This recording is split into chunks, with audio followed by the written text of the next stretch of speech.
name's Shelagh and I'm a homesteader in the interior of British Columbia in Canada. So this year I preserved a bit of food. I've got this, and I have a pantry tour where you can check out all the food that I preserved for the year. It's not like an insane amount, but it's the most I've ever preserved.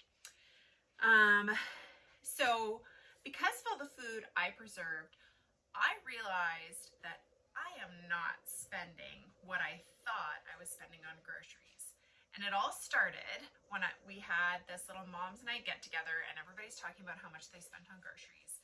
And I usually spend $350 a week, maybe that's a lot to some people, on groceries. And we eat all organic food in this house because I hate chemicals.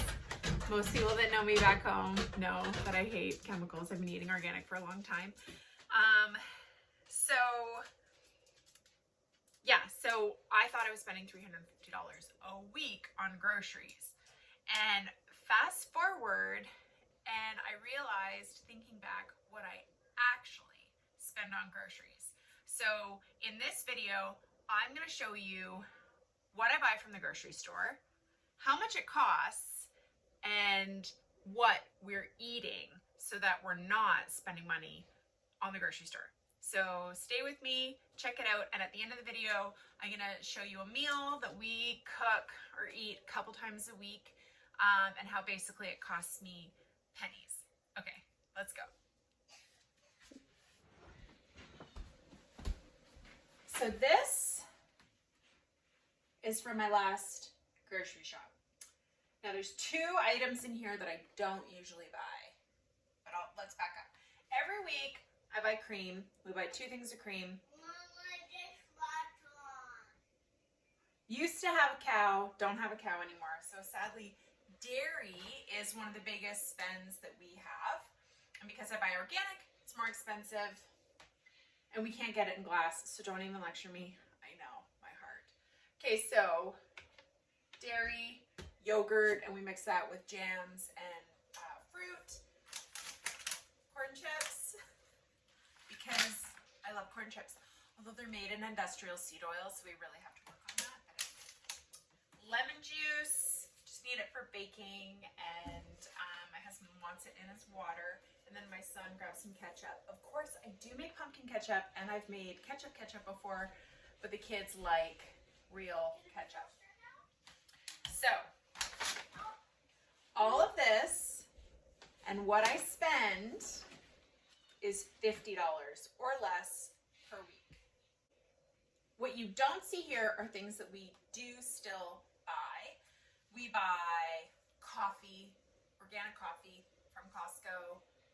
We also had a really awesome sale last week, but anyway, tea, butter, we do buy that from Costco and we buy it in bulk. And other things that you don't see, you'd have to watch my tour video, but we don't buy meat from the grocery store. We don't buy eggs from the grocery store. We don't buy wheat from the grocery store.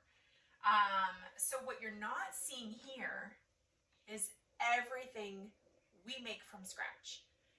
And we make, with the exception of yogurt and this ketchup and these corn chips, we make everything from scratch. Bread, buns, cookies, crackers, bagels, desserts, I said cookies, but pie crusts, pastries, all of our soups, stews, everything. How do we do it? How do we eat all the food that we preserved so that it's filling those spaces in our groceries and basically saving us $300 a week? $1,200 a month. It's crazy. Well, first off, I think the biggest piece of our budget last year was apples. We spent at least $30 a week on buying organic apples from the grocery store. They've gone up this year.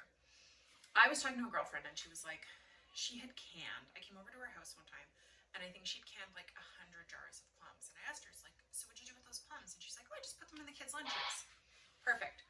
So instead of apples in the lunch, I have canned fruit. And I have a bit. I'm hoping it'll last us the winter. So these are crab apples that I did, and these are pears. Yes, they are in syrup, but I balance it by saying I can them in the lightest syrup possible that the recipe would allow, and it's organic local fruit. This is from our orchard. This is from a family member's in town. So, I mean, you can't get anything better in my mind than that. And so I just take peace in knowing that my kids don't eat a ton of sugar, so they get it this way. I'll also throw some, this jar's almost empty, pickled carrots in their lunch because kids really like pickled things. Pickles, like my whole childhood. We also have pickles. I also have fermented pickles. So that is already substituting the $30 a month or week that I was spending on apples. Now, meat. We have a deep freeze of meat. We did raise a calf, so we had that meat. We also buy chickens. We don't buy any meat from the grocery store. So when I was spending $350 a week at the grocery store, I was never buying meat because I hate meat that doesn't come from a farm where I know that it comes from. So we always buy directly from a farmer or we raise it ourselves. So last year we raised a calf, or the year before, so we were eating it last year. Long story short, we had the calf. This year we're getting another half a cow in January. So that was not a part of the $350 a week amount that I was talking about. But I did the math, and I think roughly speaking it would work out to $35 a week in meat, maybe a little bit more, maybe a little bit less that we consume. Now, grains. Got the old bread bin here. So we make all of our own pastries, everything I said before, including bread. We bought grains and we mill our own wheat. Now, with that being said, I spent $1,150 buying organic grains, and I think I bought over 300 kilograms.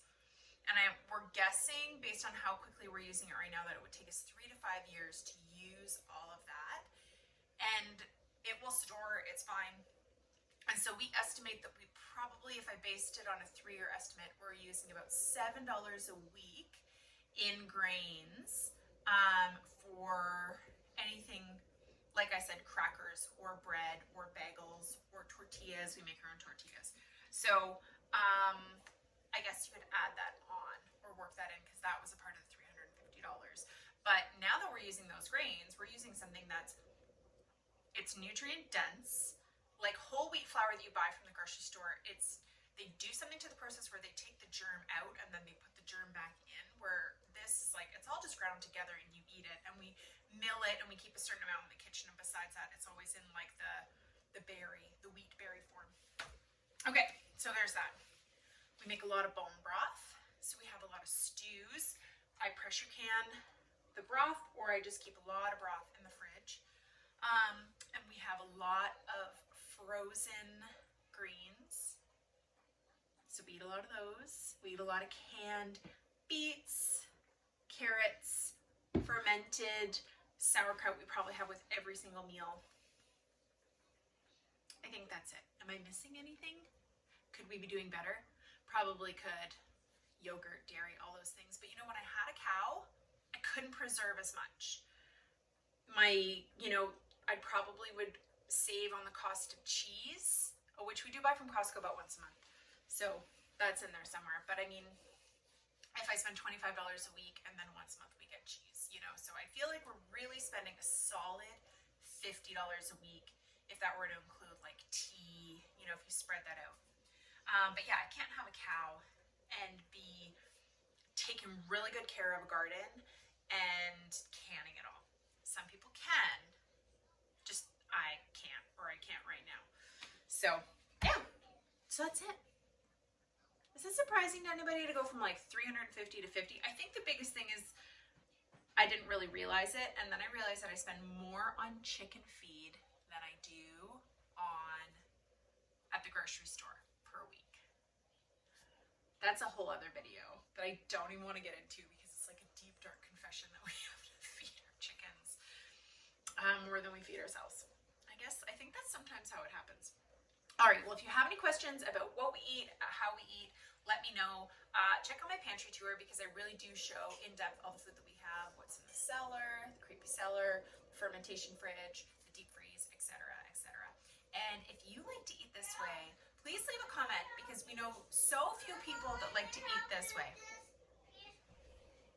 What is it? Wolf will help you. It's right there.